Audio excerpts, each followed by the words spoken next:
Well, thank you, Madam Chair. Thank you for holding this hearing. And I want to thank our witnesses for voluntarily complying with the request of the committee to appear. Today's hearing and the legislative proposals attached to it would make Rahm Emanuel proud.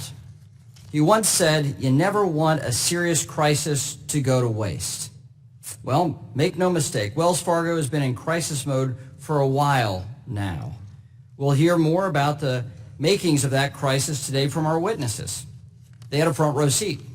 They are part of the problem in many respects. In that spirit, the Democrats followed Rahm Emanuel's advice and rolled out policy proposals that would do everything from expand the scope of CFPB's authority to automatically downsize certain banks. And from those proposals, it has complete lack of connection with the evidence before us in the example of Wells Fargo. We found that with Wells Fargo, the problem wasn't that the CFPB lacked certain authority. The problem was that the CFPB ignored a series of red flags at Wells Fargo.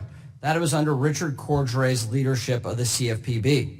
We found the problem wasn't that Wells Fargo is too big to manage.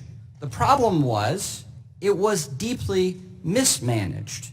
My colleagues on the other side of the aisle also have some ideas about the standards to which we should hold board members.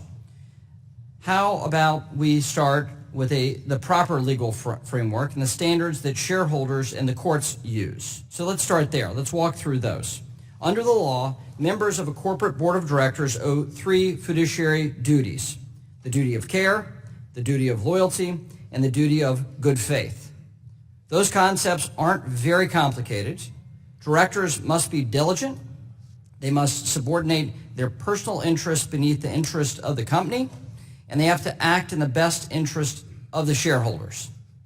Those standards make sense because at the end of the day, directors represent the interests of the shareholders.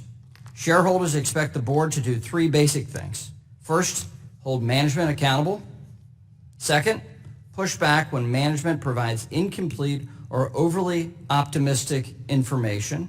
And third, make sure the company has the right leaders in place. It looks like, based on what we've heard yesterday from Mr. Scharf, the board might have finally got that last one right, the question of leadership. But we have a lot of questions today about everything leading up to the board's decision to elect Mr. Scharf. We need to hear why the board chose a company insider to lead Wells Fargo back in 2016. We need to hear why the board failed to recognize that management wasn't fixing the company's problems.